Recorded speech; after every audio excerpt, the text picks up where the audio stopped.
News when you want it with Bloomberg News Now. I'm Nathan Hager. And I'm Karen Moskow. Karen, we begin with breaking developments in the Middle East. Israel and Hamas have reached a deal for the release of all hostages held in Gaza.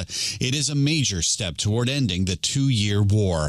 Bloomberg Middle East correspondent Jumana Bersetchi is here with the very latest. Breakthrough of very consequential proportions, and probably the closest we have been since the beginning of this war to seeing what could be a longer-term end to the war. And as is customary for President Trump, he took to Truth Social. He announced it in the Post in the middle of the night, saying that both Israel and Hamas had agreed to the implementation of phase 1 of this peace deal, which would entail the release of the hostages. There are 20 thought to still be alive, alongside the remains of the last 28 others thought to have died in captivity in exchange for Palestinian prisoners.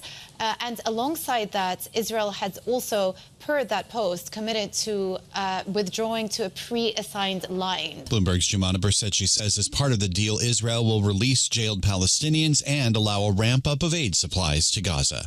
Let's head to France now, Nathan, where President Emmanuel Macron says he will name a new prime minister by tomorrow evening. And we get the very latest in Paris with Bloomberg Daybreak Europe anchor Stephen Carroll. Stephen, good morning.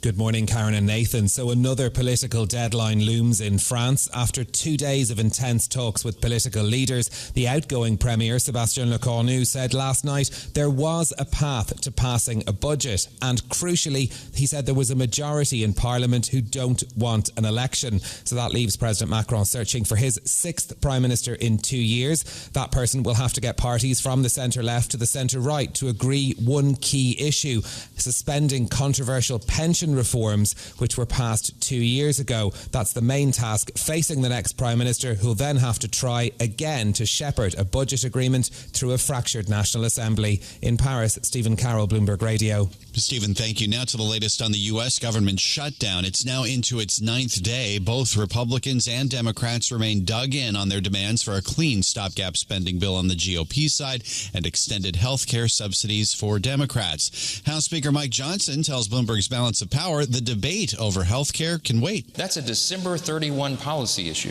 We were always going to negotiate that and debate it and deliberate over it in October, November. That always has been on the schedule, and they know that, but they're trying to pretend that's the issue of the day. It's not. It's a red herring. It's a distraction. They're not doing their jobs, and real Americans are getting hurt. And as the shutdown continues, the White House is considering a plan to withhold back pay for some furloughed federal workers after the government reopens. Johnson says he has not studied that plan. It has always been my understanding that the law requires furloughed workers to receive back pay, and of course that's been the tradition. And I'm not sure exactly what the president is referring to there. I haven't had a chance to talk to him about that specific issue yet, but we will. That was House Speaker Mike Johnson on Bloomberg's Balance of Power. And stay with Bloomberg. We'll hear from the other side of the aisle later this morning when House Minority Leader Hakeem Jeffries joins us on Bloomberg Surveillance. That's coming up in the 8 a.m. hour Wall Street time on Bloomberg Radio and Television and the Bloomberg Podcast page on YouTube.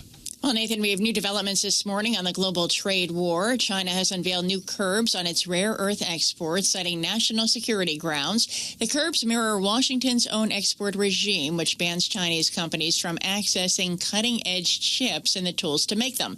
The provocative move comes as the U.S. and Chinese presidents prepare to sit down at a summit in South Korea to hammer out a trade deal between the world's biggest economies. And that's news when you want it with Bloomberg News Now. I'm Karen Moskow. I'm Nathan Hager, and this is Bloomberg.